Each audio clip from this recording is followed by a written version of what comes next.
All right, so it's one of the questions that comes up most often, especially with players that are either new or developing their game. They want to know, how do I know what my player rating is? There are lots of systems for player ratings. There's Duper, there's USA Pickleball. There are the tournament websites where they track your tournament results and generate a rating. So it's no surprise that it can get confusing about where you are and maybe even what you need to do to get to the next level. And if you look at USA Pickleball's list, there's 7 or 8 or 9 things to each level that you should be able to do or you're kind of able to do. And so what I want to do is break it down for you in much simpler language. And this really just relates to my playing over the last couple of years, the players I've played against and with, the coaches that I've worked with, and of course my own journey up through the pickleball ranks. So your ratings may differ slightly from mine, but this is kind of a practical approach to player rating. Players that are at a 2.5 level are newer players, and you're probably struggling a little bit with getting the ball in play consistently and also even scoring. So if you're playing in rallies that last for 2 or 3 or 4 shots and then somebody hits it out or hits it into the net, if you're still learning scoring and trying to figure out if you're server 1 or 2 this time, that would put you at about a 2.5 rating. The key in going from 2.5 to 3.0 is consistency. It's being able to put the ball in play more often, essentially anywhere on the court. So I don't need you to be able to hit a ball straight down the line or drop it right on the kitchen line or anything like that. What we would need you to do from 2.5 to 3.0 is just put the ball in play more often. There's still going to be a lot of unforced errors, but if you want to graduate to that next level, just focus on hitting the big part of the court more times than your opponents. 3.0 players are characterized by those developing players who now can carry on longer rallies by hitting the ball on the court. They might be challenged with placement, but rallies can last 6, 8, 10 shots sometimes, maybe even longer. One of the things that you see that's endemic in 3.0 players, there's a lot more power in the game, there's a lot more slamming, a lot more bangers. And the reason for that is power is way easier to access than touch. And so the first thing you do when you want to try to beat your opponent is you just hit the ball harder. And it may go out, it may go into the net, but that's way easier than trying to learn the touch for the drop shot and dink and those kind of things. And so 3.0 play, very often characterized by a lot of really, really hard hitting. The other thing you'll see in 3.0 play is a lot of really hard serving. Very often those serves go out, but you'll see people with big and exaggerated service movements, and they'll look to win points just on their serve. Some players actually can do that, especially against other 3.0 players that may not be able to handle those. But the problem with those big serves is that they're usually not very consistent, and you don't want to give a point away without even getting the ball in play. So at 3.0 you can maintain rallies. Occasionally you'll get into a dink battle, but that's really, really rare. You'll see a lot more power, big overhead smashes, hard drives.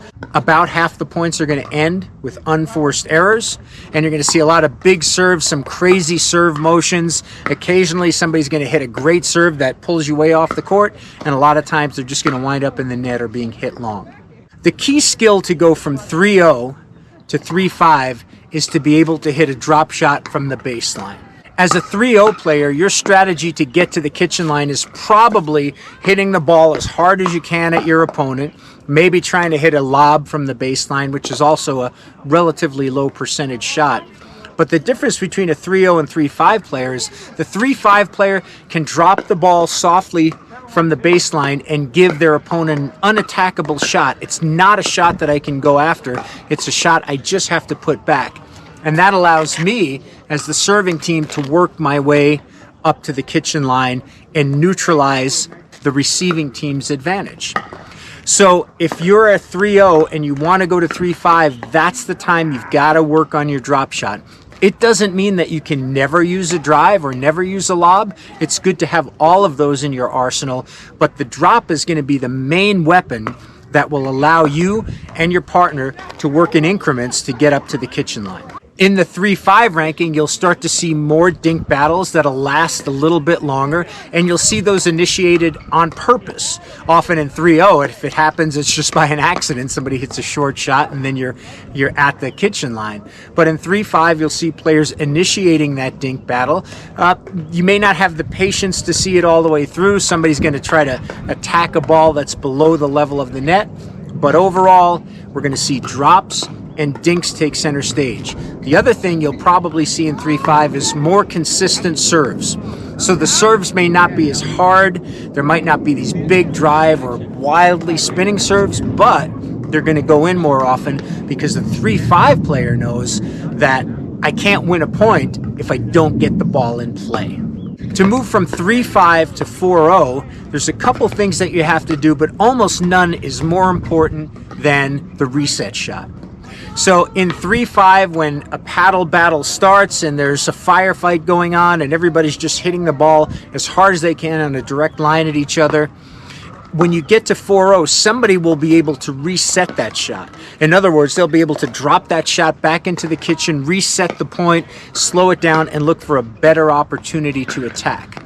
Additionally, sometimes you'll get caught in the transition zone, and being able to reset the ball from there allows you to get on equal terms with your opponent. So in 3-5, the reset shot is something that's developing, but many players don't have it all. In 4-0, if you want to get to 4-0, you have to be able to reset the ball so you can slow it down and look for a better opportunity to win the point. Interestingly, also in 4-0, you'll start to see the serves slow down. They may be higher, they may be deeper, they'll be way more consistent, but trying to overpower your opponent, in doubles at least, with a serve is much less important to the 4-0 player. More important to them is putting it deep and in play, keeping their opponent back, and then using strategy to be able to get to the kitchen line. At the 4-0 level, dink battles will take on a distinctly different flavor. They'll last longer. You'll see players with a lot of patience really working the angles, looking to aim for the feet or the ankles to create some space or have their opponent step back. And so at that 4-0 level, you have essentially all of the shots that you need to go further in pickleball. By the time you're a 4-0, you should be able to hit every shot in the pickleball world. You may not hit them consistently, but you'll know how to hit them sometimes. That growth above 4.0 to 4.5 and 5.0 all has to do with consistency and then pace. First, consistency in that you don't make very many unforced errors, and pace in that now you're attacking with more power. The entire game has sped up. And while it can be very, very slow and strategic in a dink battle, when it speeds up, it's at speeds that you normally wouldn't see in 3.0 or 3.5 or 4.0. And of course, from there, you can take your game all the way up to the pro level. So next time somebody says, well, what rating are you? Keep these things in mind, try to self-evaluate, and realize that rating is fluid. If you took the whole winter off because it was too cold to play pickleball, your rating and your skills will probably erode a little bit, but they'll come back quickly via muscle memory. If you've been playing frequently and you see that you're developing some of these shots that you know you really need in order to move to the next level, you're probably moving up that ladder. Here's one key to really figure out where you are. You are as good as the rating of the players that you beat. Think about that. If you're a 3-0 player and you don't have a very good drop shot or a reset, and you're playing against 4-0 players and you're banging and beating them all, if they're legitimate 4-0 players and you're beating them, then you're a 4-0 player. Your style works for you in order to get to that level. So start to look at the players you're playing against. You can look at their ratings. You can talk about it. And if you're beating them half the time, you're right there at that level. If you're losing to 3-5 players and you're a 4-0 and you're losing consistently, then you're not a 4-0, right? You've got to work back down and figure out what's missing in your game. But you absolutely are as good as the people that you're beating. Hope this helped you out in understanding player ratings a little bit, but the main theme of this is go out, play pickleball, have fun, develop, play tournaments, play rec, do whatever you like, but enjoy it. It's a great sport that you can play from now for the rest of your life, and I hope to see you playing it out on the courts somewhere soon. Hey, do me a favor and hit the like and subscribe button. They'd be doing me a terrific favor to make sure more people see these videos, and I'll see you next time on the courts.